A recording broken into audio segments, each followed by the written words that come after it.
Chapter 19. God rescues Lot. The two angels came to Sodom in the evening, and Lot was sitting in the gate of Sodom. When Lot saw them, he rose to meet them and bowed himself with his face to the earth and said, "My lords, please turn aside to your servant's house and spend the night and wash your feet. Then you may rise up early and go on your way." They said, "No, we will spend the night in the town square. But he pressed them strongly, so they turned aside to him and entered his house.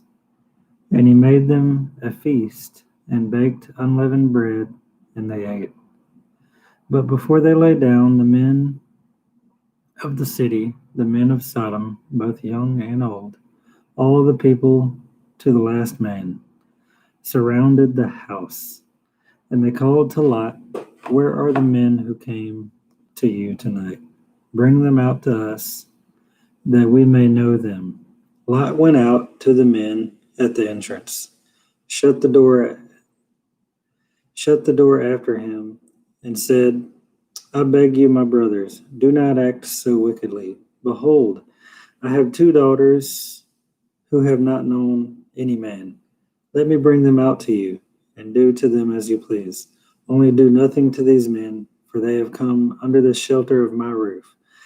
But they said, "Stand back." And they said, "This fellow came to sojourn, and he has become the judge.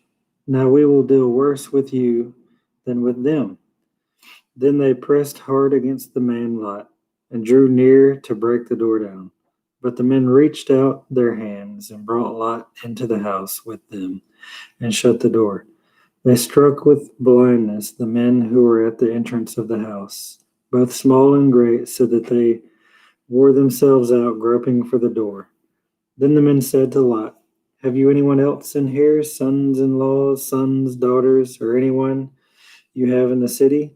Bring them out of the place.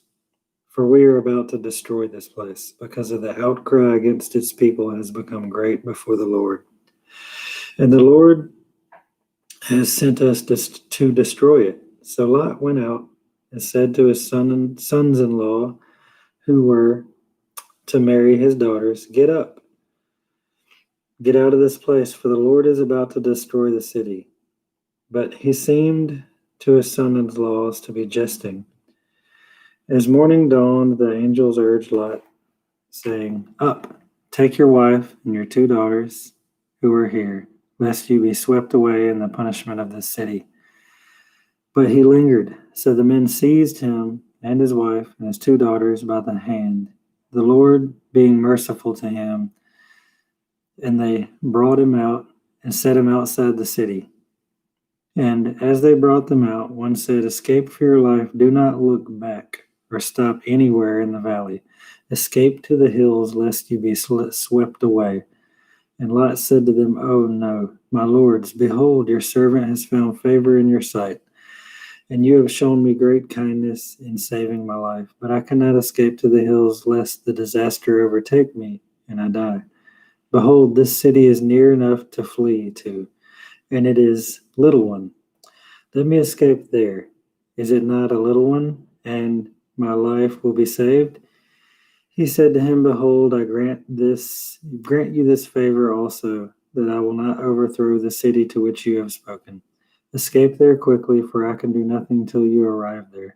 Therefore the name of the city was called Zoar. God destroys Sodom. The sun had risen on the earth when Lot came to Zoar. Then the Lord rained on Sodom and Gomorrah sulfur and fire from the Lord out of heaven. And he overthrew those cities and all the valley and all the inhabitants in the cities and what grew on the ground. But Lot's wife behind him looked back, and she became a pillar of salt. And Abraham went early in the morning to the place where he had stood before the Lord, and he looked down toward Sodom and Gomorrah and toward all the land of the valley. And he looked, and behold, the smoke of the land went up like the smoke of a furnace. So it was that, when God destroyed the cities of the valley. God remembered Abraham and sent Lot out of the midst of the overthrow when he overthrew the cities which Lot had lived. Lot and his daughters. Now Lot went up out of Zoar and lived in the hills with his 2 daughters, for he was afraid to live in Zoar. So he lived in a cave with his 2 daughters, and the firstborn said to the younger, Our father is old, and there is not a man on earth to come in to us after the manner of all the earth. Come, let us make our father drink wine, and we will lay with him, that we may preserve our offspring from our father. So they made their father drink wine that night. And the firstborn went in and lay with her father. He did not know when she lay down or when she arose. The next day the firstborn said to the younger, Behold, I lay last night with the father. Let us make him drink wine tonight also. Then you go in and lie with him, that we may preserve offspring from our father. So they made their father drink wine that last night. And the younger arose and lay with him, and he did not know when she lay down or when she arose. Thus both daughters of Lot became pregnant by their father. The firstborn bore a son and called him Moab. He is the father of the Moabites to this day. The younger also bore a son and called his name Ben-Ami. He is the father of the Ammonites to this day. Abraham and Abimelech.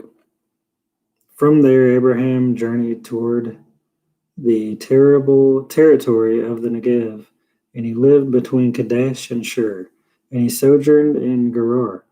And Abraham said of Sarah his wife, She is my sister.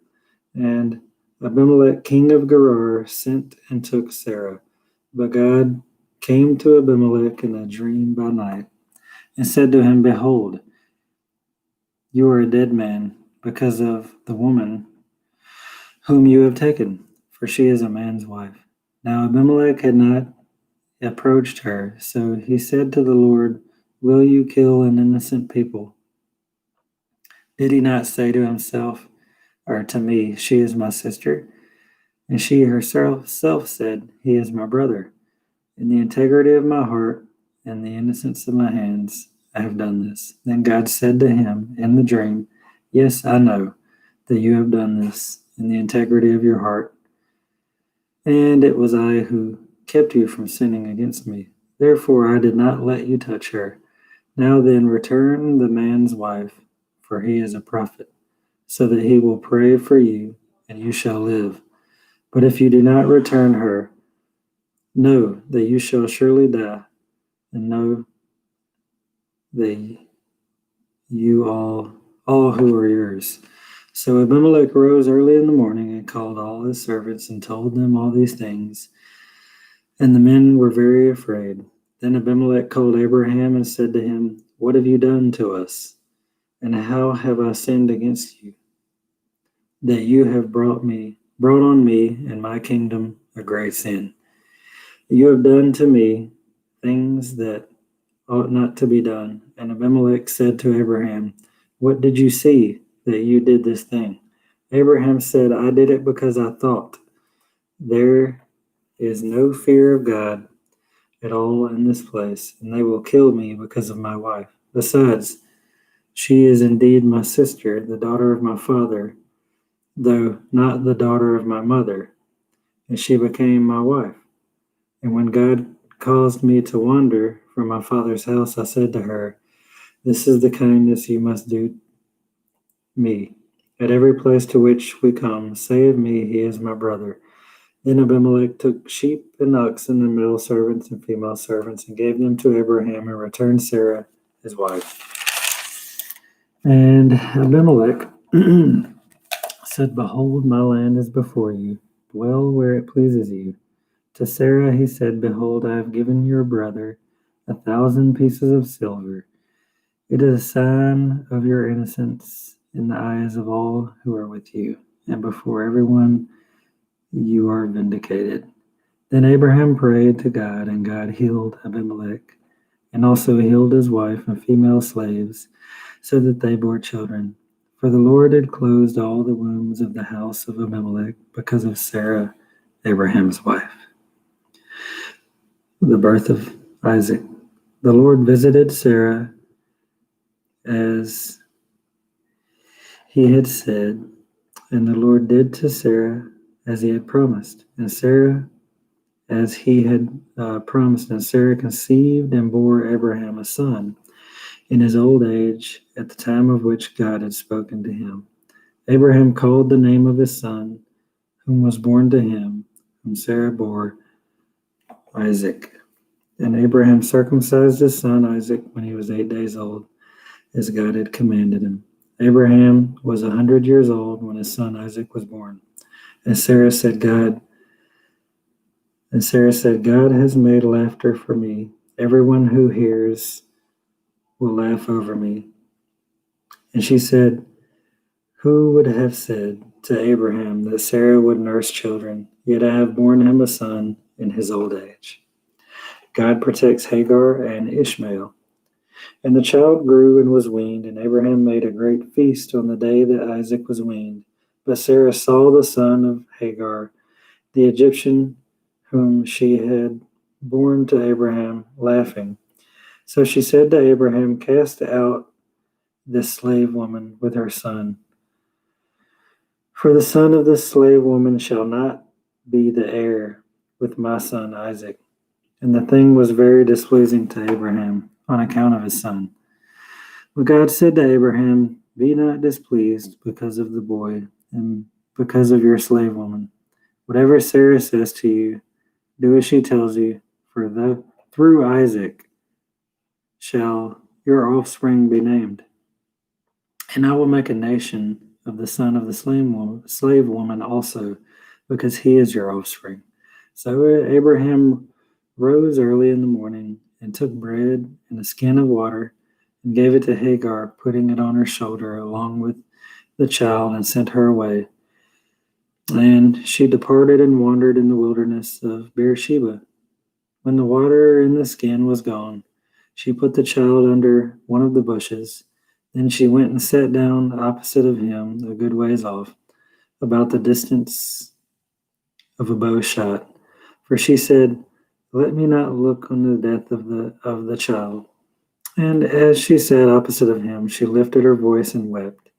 And God heard the voice of the boy. And the angel of God called to Hagar from heaven and said to her, what troubles you, Hagar? Fear not, for God has heard the voice of the boy where he is. Up, lift up the boy, and hold him fast with your hand, for I will make him into a great nation. Then God opened her eyes, and she saw a well of water. And she went and filled the skin with water and gave the boy a drink. And God was with the boy as he grew up. He lived in the wilderness and became an expert with the bow. He lived in the wilderness of Paran, and his mother took a wife for him from the land of Egypt. A treaty with Abimelech. At that time, Abimelech and Phicol, the commander of his army, said to Abraham, God is with you in all that you do.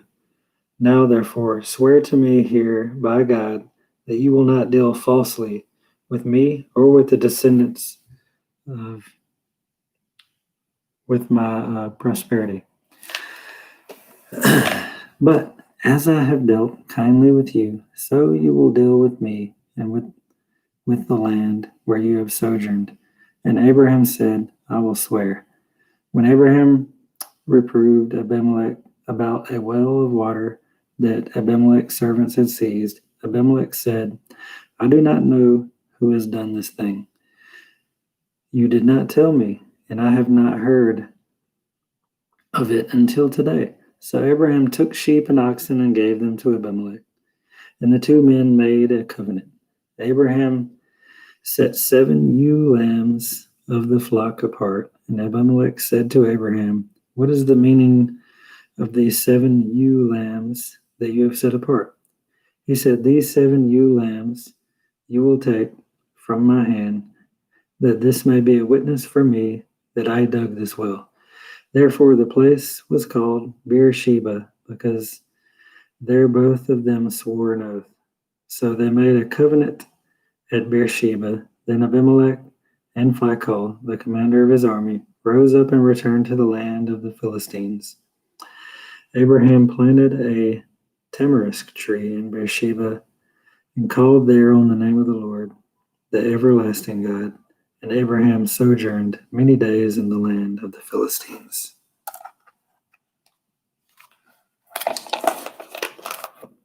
Psalm 6.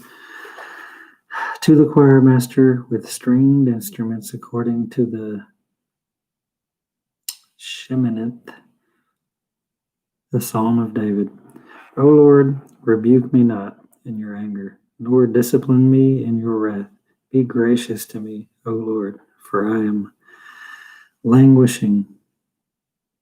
Heal me, O Lord, for my bones are troubled. My soul also is greatly troubled. But you, O Lord, how long? Turn, O Lord, deliver my life. Save me for the sake of your steadfast love. For in death there is no remembrance of you. In Sheol, who will give you praise?